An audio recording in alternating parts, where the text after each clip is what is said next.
భారత్లోని అన్ని ఛానల్స్ ను ఆంధ్రదేశంలో ప్రసారం చేస్తున్న ఏకైక నెట్వర్క్ సిటీ కేబుల్. నమస్తే, welcome to city cable news with Akhila. Bulletin లో ముందుగా హెడ్లైన్స్.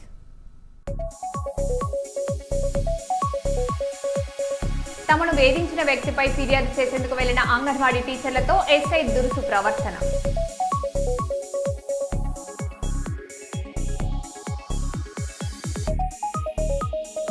E20 పెట్రోల్ పై కేజ్రీవాల్ నిరసన. ప్రధాని మోదీ నివాసానికి పాదయాత్ర అడ్డుకున్న పోలీసులు.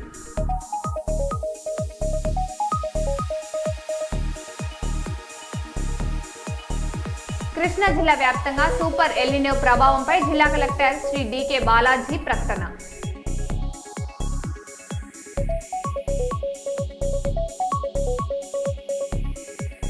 విశాఖలో భద్రతపై స్థానికుల ఆందోళన. సీసీ కెమెరాలు, పోలీస్ గస్తీ పెంచాలని డిమాండ్.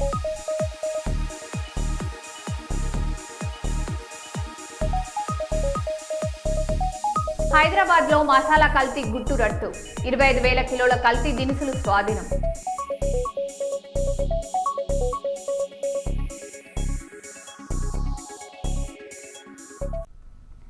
ఇక వివరాల్లోకి వెళ్తే, ఖానాపూర్ మండల రైతు వేదికలో ఎంపీడీఓ వి అద్వైత అధ్యక్షతన మండల సర్వసభ్య సమావేశం నిర్వహించారు.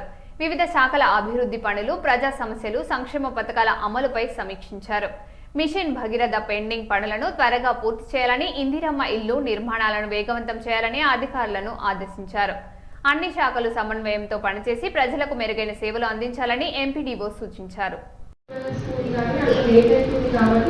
మేము బీబీజీ రామ్జీ నుంచి కానీ ఎస్డిఎం ఫండ్స్ నుంచి కానీ కమ్యూనిటీ శానిటరీ కాంప్లెక్స్ అనేది ఆ స్కూల్ ప్రిమిసెస్లో కట్టడానికి మేము ప్రయత్నిస్తాము. అవకాశం. హన్మకొండ జిల్లా ఆయనవోలు మండలం పంతిని గ్రామంలో కొనసాగుతున్న భూముల రీసర్వే పనులను ఇన్ఛార్జ్ కలెక్టర్ ఎన్ రవి పరిశీలించారు. ప్రతి సర్వే బృందం రోజుకు కనీసం 75 ఎకరాలు సర్వే చేసేలా ప్రణాళికలతో పనిచేయాలని ఆదేశించారు. సర్వే తేదీలు, సమయాలను ముందుగానే రైతులకు తెలియజేసి వారి సమన్వయంతో పారదర్శకంగా రీసర్వే పూర్తి చేయాలని సూచించారు. పని చేసుకుంటున్నారు కదా, పని చేసుకోవటమే కావాలి. సేమ్ ఒక ఏరియాలో ఉన్న వాళ్ళందరూ కవర్ అవుతారు సార్. ఇన్ఫర్మేషన్ ఇస్తున్నాం sir. Before one day before అయిపోవాలి. మనకి ఇప్పటివరకు అయితే స్టార్ట్ అయిన కానీ ఏ రోజు ఆగలేదు సార్. నిన్న పొద్దున మాత్రం పెట్టించి మళ్ళీ నిన్న మధ్యాహ్నం స్టార్ట్. మళ్ళీ బ్లాక్ మెయిలర్ ఒకడు వెంకట్రావు ఎన్ని ఇక్కడ ఒకటి ఉంది సార్, ఇంకోటి ఇక్కడ ఉంది. ఇక్కడ బందిని 2 చదువు మళ్ళీ సర్వే ఎట్లా నడుస్తుంది బాబు? సర్వే సైమల్టేనియస్ చేస్తున్నావా? అవుసెట్ అయిపోయింది. ఆ బాధ మొత్తం ఎంత వచ్చింది? 182 acres వచ్చింది. ఇంత ముందు ఇదంతా ఇప్పుడు అంటే జనరల్గా ఇది డ్రై ల్యాండ్ అయితే 50 acres ఇప్పుడు అంటే కొలుసుకుంటూ వచ్చింది. ఇప్పుడే ఇందులోకి వచ్చింది. ఓకే, ఇప్పుడే స్టార్ట్. కరెక్ట్గా అనిపిస్తుందా మీకు? ఎట్లా వస్తుంది? 600 feet depth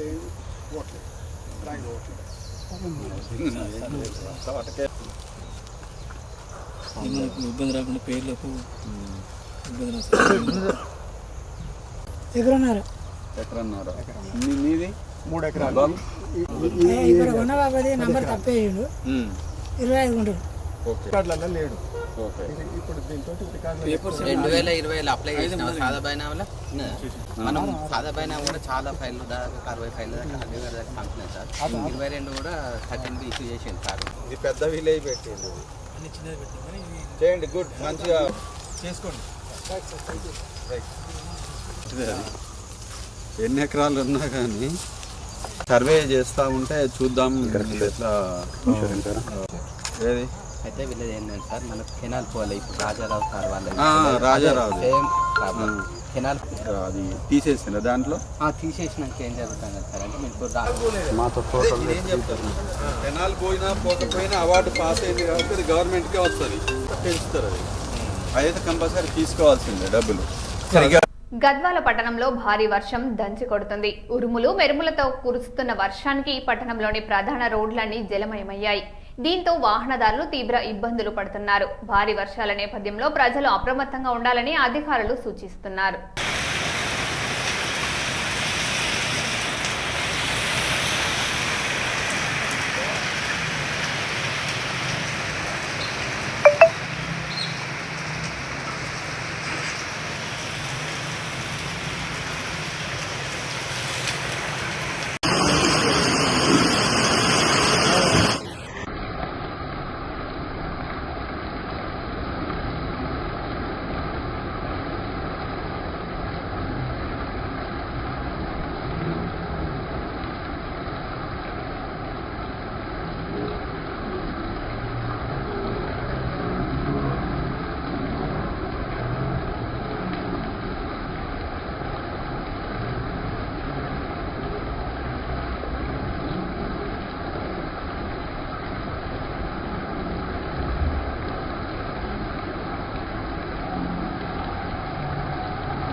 బీహార్లోని బంకీపూర్ ఉప ఎన్నికల్లో బీజేపీ కూటమి దేశ రాజకీయాల్లో కీలక పరిణామాన్ని మంత్రి పొన్నం ప్రభాకర్ అన్నారు. బీజేపీ కంచుకోటలో వచ్చిన ఫలితం ప్రజల్లో మారుతున్న ఆలోచనలకు నిదర్శనమన్నారు. విద్యార్థులు, యువత, నిరుద్యోగుల సమస్యలను కేంద్ర ప్రభుత్వం విస్మరిస్తుందని విమర్శించారు. ప్రజాస్వామ్యంలో ప్రజల తీర్పే అంతిమమని స్పష్టం చేశారు. కొద్ది నెలల క్రితం జరిగినటువంటి ఎన్నికల్లో 50,000 పైన మెజార్టీతో గెలిచిన భారతీయ జనతా పార్టీ జాతీయ అధ్యక్షుడు ఖాళీ చేసిన సీటు 20,000తో ఓడిపోయింది. ఇది బీజేపీ పతనానికి నాంది పలికింది. మొన్న ధర్మేంద్ర ప్రధాన్ రాజీనామా, ఈరోజు ఈ బీహార్లో ఓడిపోయినటువంటి భారతీయ జనతా పార్టీ జాతీయ అధ్యక్షుడి సీటుతోటి భారతీయ జనతా పార్టీ పతనం ప్రారంభమైంది. మన్ కీ బాత్ కాదు, ప్రజల మాట వినమని చెప్తా ఉన్నది ప్రజలు. అంతేకాదు నరేంద్ర మోడీ, అమిత్ షాల తానేషాహి ఏదైతే నియంతృత్వం ఉందో నడవదు అని చెప్తా ఉన్నారు ప్రజలు. ప్రజాస్వామ్యము, రాజ్యాంగము ఈ భారతదేశ భౌగోళిక, సామాజిక అన్ని పరిస్థితులలో అర్థం చేసుకొని ఇక్కడ ఉన్నటువంటి సామాజిక పరిస్థితులను నడపాలి తప్ప నియంతృత్వంగా నడవదు ప్రభుత్వం అనే మాట చెప్పే ప్రయత్నం జరిగింది. ఇప్పటికైనా భారతీయ జనతా పార్టీ బుద్ధి తెచ్చుకొని సరైన విధంగా ప్రజలకు పరిపాలన అందించాలని డిమాండ్ చేస్తూ ప్రజాస్వామికంగా ఉండాలని కోరుకుంటూ కాంగ్రెస్ పార్టీ తరఫున ఇది భారతీయ జనతా పార్టీకి ఒక చెంపదెబ్బలాగా భావిస్తూ ఉంది. హైదరాబాద్ గాజుల రామంలో కూల్చివేతలు చేపట్టారు రెవెన్యూ అధికారులు. పారిశ్రామిక షెడ్లు, దుకాణాలను అధికారులు కూల్చివేశారు. కూల్చివేతలను అడ్డుకునేందుకు ప్రయత్నించిన వారిని పోలీసులు కట్టడి చేశారు. దీంతో అక్కడ కొద్దిసేపు ఉద్రిక్త పరిస్థితులు నెలకొన్నాయి.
పుట్టిన బిడ్డకు తల్లిపాలు ఇవ్వడం ద్వారా ఆరోగ్యంగా ఉంటారని పెద్దపల్లి జిల్లా రామగుండం నగర మేయర్ మహంకాళ స్వామి అన్నారు. ఈ మేరకు గోదావరిఖండ్లోని ఫంక్షన్ హాల్లో ఏర్పాటు చేసిన కార్యక్రమంలో గర్భిణీలకు సామూహిక శ్రీమంతాలు నిర్వహించారు. ఐసీడీఎస్ రామగుండం లయన్స్ క్లబ్ ఆధ్వర్యంలో ఏర్పాటు చేసిన కార్యక్రమంలో చిన్నారులకు అక్షరాభ్యాసం, గృహిణీలు, బాలింతలు, పిల్లలకు పౌష్టికాహారం అందజేశారు. అనంతరం మేయర్ మాట్లాడుతూ తల్లిపాలు బిడ్డకు, తల్లికి ఆరోగ్యకరమని అన్నారు. తద్వారా భవిష్యత్తులో ఎలాంటి వ్యాధులు సంభవించవని, వ్యాధి నిరోధకతను పెంచుతాయని ఆయన పేర్కొన్నారు. ఈ కార్యక్రమంలో కాంగ్రెస్ పార్టీ కార్పొరేటర్లు, నాయకులు పాల్గొన్నారు.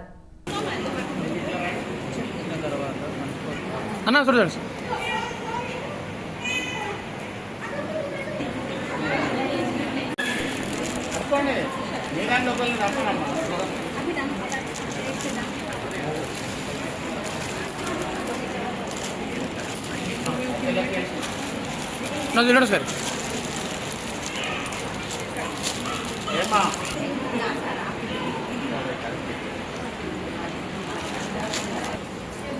శారదా ఆమె చెప్పు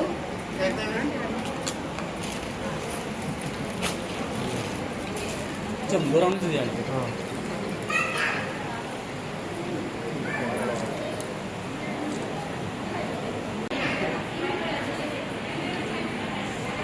చూడండి సార్.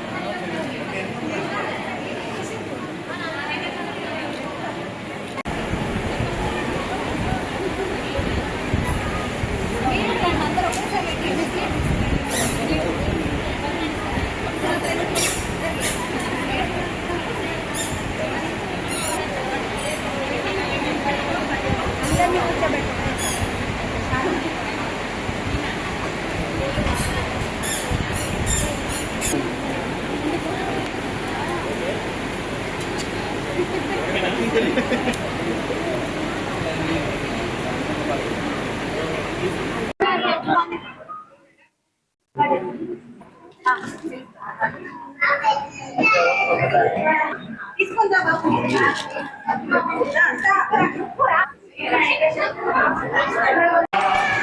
అంగన్వాడీ టీచర్లు సోదరులు ఎప్పుడు కూడా అలర్ట్గా ఉంటూ ఈ ప్రెగ్నెన్సీ లేడీస్ కానీ చిన్నపిల్లలను కానీ అందరినీ కూడా అర్థం చేసుకొని వాళ్ళ కుటుంబం తర్వాత అందరి కుటుంబం తెలియకుండా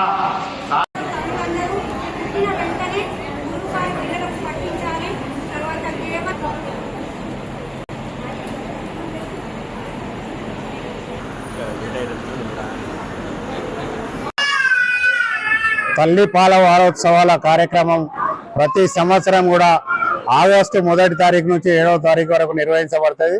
దానిలో భాగంగా ఈరోజు అంగన్వాడీ మరియు ఏదైతే లయన్స్ క్లబ్కు సంబంధించిన వాళ్ళ మహిళా సమాఖ్యకు సంబంధించిన వాళ్ళ సంయుక్త ఆధ్వర్యంలో ఈరోజు సోదరుడు నాగరాజు గారి డివిజన్లో ఈ కార్యక్రమం ఏర్పాటు చేయడం జరిగింది. ఏదైతే ప్రెగ్నెన్సీ లేడీస్ అందరికీ కూడా వాళ్ళని పిలిచి మాట్లాడి వాళ్ళని మోటివేట్ చేసి ప్రతి తల్లి కూడా తన పుట్టిన బిడ్డకు తన పాలు ఇవ్వడం వలన ఇద్దరు కూడా ఆరోగ్యంగా ఉంటారు కనుక ఆరోగ్యమే మహాభాగ్యం అనే సూత్రంతో ప్రతి తల్లి కూడా తన పిల్లలకు వారి పాలు ఇవ్వవలసిందిగా ఈరోజు వాళ్ళందరికీ కూడా చెప్పడం జరిగింది. లేదు అనంటే భవిష్యత్తులో వాళ్లకు అనేకమైన రోగాల బారిన పడే ఇబ్బందులు ఉన్నాయి.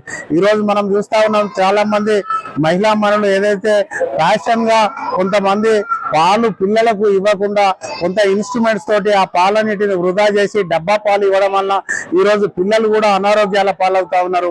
భవిష్యత్తులో అదే తల్లులకు కూడా బ్రెస్ట్ క్యాన్సర్లు కానీ ఇంకో కానీ రోగాల బారిన పడి తర్వాత వాళ్ళు ఇబ్బందులు పడే పరిస్థితి ఉన్నది కనుక పిల్లలకు 2 సంవత్సరాలు వచ్చే వరకు కూడా ప్రతి తల్లి కూడా పిల్లలకు తల్లి పాలిచ్చి ఆ పిల్లల ఆరోగ్యాన్ని కాపాడవలసిందిగా కోరడం జరిగింది. దానిలో భాగంగానే ఈరోజు రామగుండం మున్సిపల్ కార్పొరేషన్ పక్షాన ఇక్కడికి వచ్చి వాళ్ళందరికీ కూడా ఏదైతే శ్రీమంతం చేసి వాళ్ళందరికీ కూడా అన్ని కార్యక్రమాలు చేసి పిల్లలను ఆరోగ్యంగా చూసుకోవాల్సిన బాధ్యతను వాళ్ళకు తెలియజేయడం జరిగింది. దానిలో భాగంగా ప్రతి రామగుండం పారిశ్రామిక ప్రాంతంలో ఉన్న ప్రతి తల్లి కూడా ప్రెగ్నెన్సీ లేడీస్ అందరూ కూడా పిల్లలకు పుట్టిన పిల్లలందరికీ కూడా 2 సంవత్సరాలకు తల్లిపాలు ఇవ్వవలసిందిగా కోరుతూ వాళ్ళను వాళ్ళ పిల్లలను ఆరోగ్యంగా కాపాడుకోవాల్సిన బాధ్యత ప్రతి కుటుంబం మీద ఉన్నదనేది సందర్భంగా తెలియజేస్తా ఉన్నాం. ధన్యవాదాలు. ఆయుష్ హౌస్ సర్జన్లకు అలోపతి హౌస్ సర్జన్లతో సమానంగా స్టైపెండ్ చేయించాలని డిమాండ్ చేస్తూ తెలంగాణ ఆయుష్ జాయింట్ యాక్షన్ కమిటీ ఆధ్వర్యంలో వరంగల్లోని అనంతలక్ష్మి ప్రభుత్వ ఆయుర్వేద వైద్య కళాశాలలో హౌస్ సర్జన్లు నిరవధిక సమ్మె ప్రారంభించారు. పెండింగ్ స్టైపెండ్ సవరణను వెంటనే అమలు చేయాలని, సమాన పనికి సమాన స్టైపెండ్ విధానం అమలు చేయాలని వారు డిమాండ్ చేశారు.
హైదరాబాద్లో భారీగా మసాలా పదార్థాల కల్తీ గుట్టురట్టయింది. ఫాస్ట్ జీహెచ్ఎంసీ ఫుడ్ సేఫ్టీ అధికారులు 13 సంస్థల్లో తనిఖీలు చేసి 25,000 కిలోల మసాలా దినుసులను స్వాధీనం చేసుకున్నారు. సింథటిక్ రంగులు, ఇండస్ట్రియల్ డైలు, టాల్కామ్ పౌడర్ కలిపినట్లు గుర్తించారు. కల్తీ పదార్థాలతో ఆరోగ్య సమస్యలు తలెత్తే ప్రమాదం ఉందని అధికారులు హెచ్చరించారు.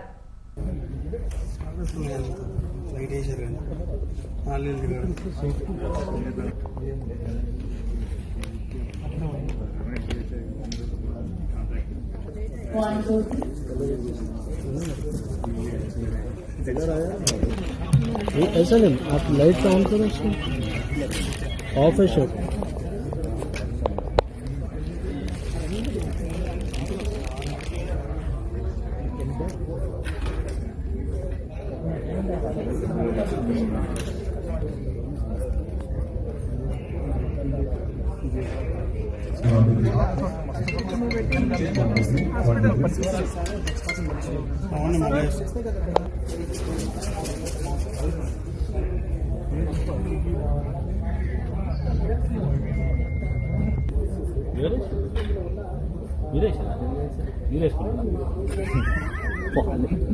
మేమెందుకు ఇస్తాం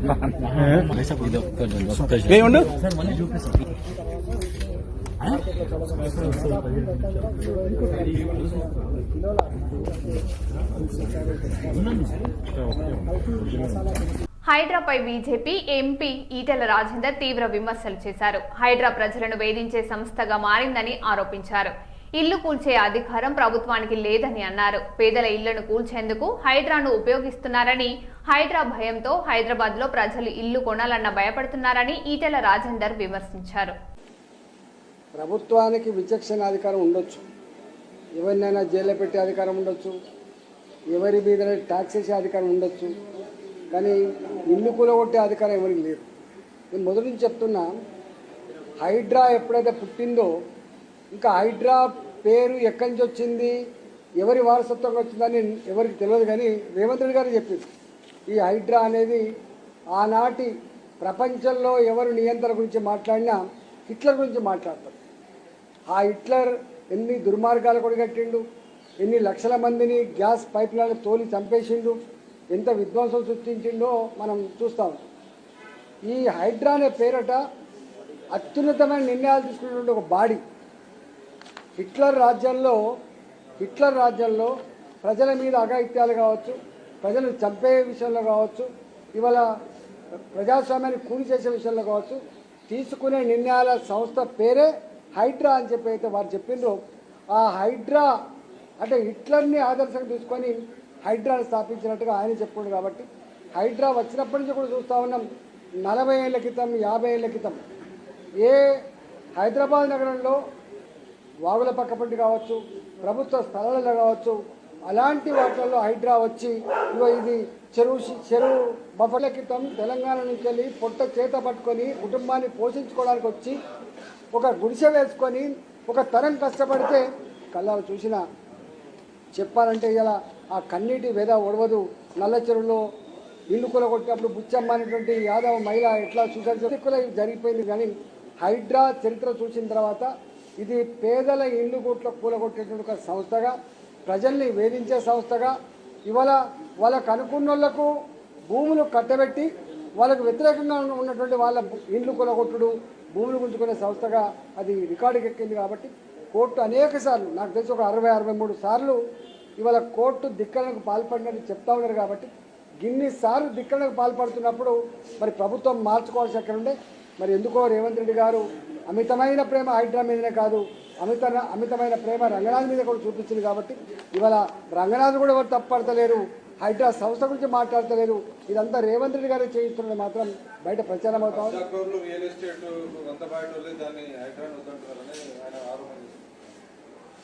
ఇది దాని మీద పోలింగ్ పెడితే మీలాంటి టీవీలల్లా ఈ హైడ్రా చేస్తున్న పని గొప్పగా ఉందా చెడ్డగా ఉందా అని చెప్పి మీరు పోలింగ్ పెడితే దాన్ని బట్టి తెలుస్తాయి కదా.